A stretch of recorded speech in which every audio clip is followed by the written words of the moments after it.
নমস্কার, সবাই কেমন আছেন? আজকের বিষয়, ব্রহ্মা তার মেয়ে সরস্বতীকে কেন বিয়ে করেছিলেন।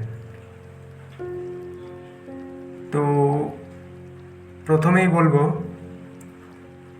পুরাণ মতে কথিত রয়েছে ব্রহ্মার কন্যা দেবী সরস্বতী। আবার দ্বিমত রয়েছে, অনেকে মনে করেন ব্রহ্মার স্ত্রী সরস্বতী। এই বিষয়ে আজ আলোচনা করা যাক। আসলে এই ঘটনাটা হচ্ছে, দেবী সরস্বতী ব্রহ্মার স্ত্রীও বটে, আবার ব্রহ্মার কন্যাও বটে। মৎস্য পুরাণ থেকে আরম্ভ করে শিব পুরাণ, ভগবত পুরাণ, সবাই এই কাহিনী বর্ণনা করেছে। মৎস্য পুরাণে যেরকম বর্ণনা আছে যে ব্রহ্মার স্ত্রী বলতে অন্তত 4টে নাম পাওয়া যায়। একটা গায়ত্রী, একটা সাবিত্রী, আবার ব্রহ্মার স্ত্রী ব্রহ্মাণী, এটা একটা আছে, আবার ব্রহ্মার স্ত্রী সরস্বতী। এই বিশ্বব্রহ্মাণ্ডে সমস্ত পূজা সৃষ্টি যখন হয়ে গেল, এখানে পূজা বলতে মানে সন্তান, অর্থাৎ মুনি ঋষিদের সৃষ্টি করেছেন তিনি। তো এই সৃষ্টি যখন সম্পূর্ণ হয়ে গেল, তখন ব্রহ্মা সাবিত্রীকে হৃদয়ে ধারণ করে তপস্যায় বসলেন। এই তপস্যায় বসার পর তার মুখ থেকে একটি নারী মূর্তি উৎপন্ন হলো এবং অপর একটি পুরুষ মূর্তির সৃষ্টি হলো। তো পুরুষ মূর্তির কথা এখন থাক, যে নারী মূর্তিটি উৎপন্ন হলো সেটা তার সৃষ্টি হবার পরে ব্রহ্মা তার দিকে তাকালেন এবং তিনি তার রূপের মুগ্ধ হলেন এবং তিনি বলতে আরম্ভ করলেন যে অরূপম, অহরূপম, এই কি দেখছি আমি। তো এখন সেই নারী মূর্তিটি ব্রহ্মাকে প্রদক্ষিণ করা আরম্ভ করল। ব্রহ্মা যখনই প্রদক্ষিণ করা আরম্ভ করল, তখন যখন যেদিকে যাচ্ছেন, যেমন যখন তিনি পূর্ব দিক থেকে দক্ষিণ দিকে যাচ্ছেন, তখন একটা মুখ তৈরি হলো। আবার দক্ষিণ থেকে যখন পশ্চিম দিকে যাচ্ছেন, তখন আর একটা মুখ তৈরি হলো। আবার যখন উত্তরে যাচ্ছেন, তখন আর একটা মুখ তৈরি হলো। তো এইভাবে ব্রহ্মার 4 মুখ তৈরি হলো এই নারী মূর্তি দর্শন করতে করতে। এইবার এই নারী মূর্তিটি একটু উপরে উঠল। উপরে উঠতেই পঞ্চম মুখ একটা তৈরি হলো। সেটা তৈরি হওয়ার সঙ্গে সঙ্গে তিনি তার জটা জালে তাকে আবৃত করলেন এবং সেই জটা জালে আবৃত অবস্থায় তাদের এক নির্ভীত মিলন হলো।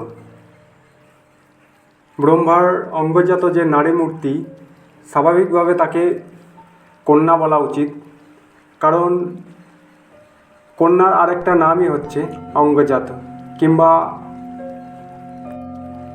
আত্মজাত, এইসবই তো বলা হয়। ফলে অঙ্গজাত তিনি স্বাভাবিকভাবে অবশ্যই কন্যা। তো ব্রহ্মা তাকে গমন করলেন, অর্থাৎ কন্যা গমন করলেন, এবং এটা দেখার পর বশিষ্ঠ, দাস্যপ ইত্যাদি সন্তানেরা যারা ছিল তারা খুব চিৎকার করতে আরম্ভ করলেন এবং তাতে খুব তিনি কষ্টও পেলেন। এবং দু একটা পুরাণে এরকম আছে যে তিনি আত্মত্যাগ করলেন, এবং আরেকটা পুরাণে, শিবপুরাণে বলা হয়েছে যে এটা করার পর ওই যে পঞ্চম মূর্তিটি যেটা হলো সেটা হচ্ছে একটা দৃষ্টা, সেই মুখ দিয়ে তিনি অনর্গল বাজে কথা বলতে আরম্ভ করলেন, কামনার কথা বলতে আরম্ভ করলেন। এবং সেখানে শতরূপা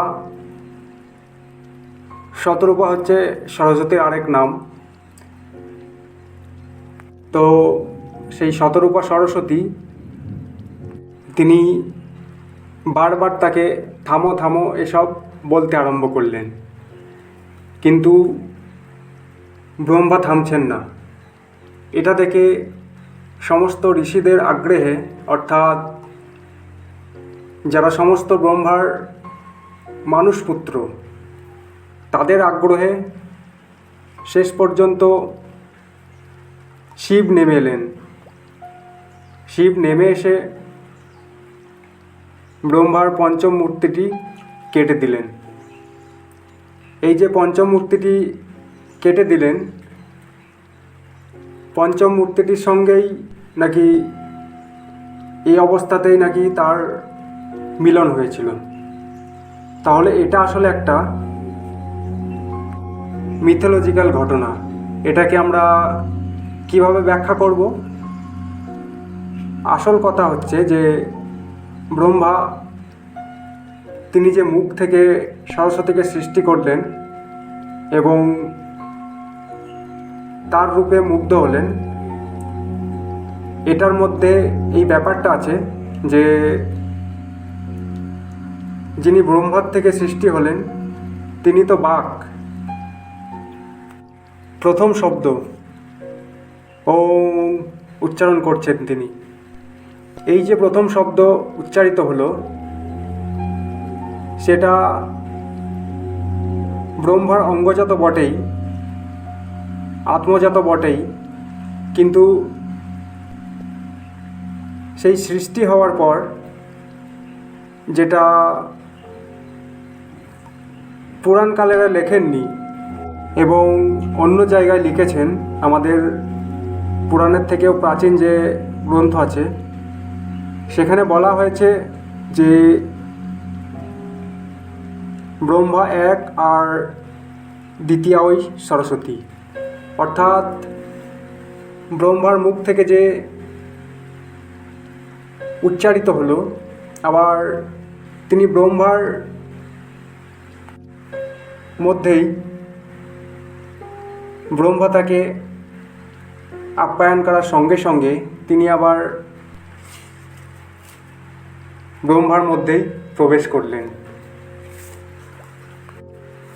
ফলে এক অর্থে তিনি যেমন কন্যা, আরেক অর্থে সেরকম তিনি স্ত্রী। আবার ধরুন ব্রহ্মার বাহন হচ্ছে হংস, সরস্বতীরও বাহন হচ্ছে হংস। তার মানে কি, সমস্ত জিনিসটা যেটা উত্তরাধিকার সূত্রে আসছে, সেই উত্তরাধিকার কে পায়? স্ত্রী পায় অথবা কন্যা পায়। ফলে যেই পাক, এই কন্যা আসলে কন্যাও এরকমভাবে নয় যেরকম আমরা সাধারণ জগতে ধরি। বাক যে সম্পূরণ হচ্ছে, এই বাকাধিষ্ঠাত্রী দেবী, সেই দেবী তার অঙ্গজা যেরকম এবং তার মুখের মধ্যে যিনি প্রবেশ করলেন তিনি তার স্ত্রীও সেরকম, অর্থাৎ তিনি কিন্তু একাকার হয়ে গেলেন তার সাথে। তো আজকের ভিডিও আমরা এখানেই শেষ করছি। ভিডিও যদি ভালো লাগে অবশ্যই সাবস্ক্রাইব করবেন। সবাই ভালো থাকবেন, সুস্থ থাকবেন। নমস্কার।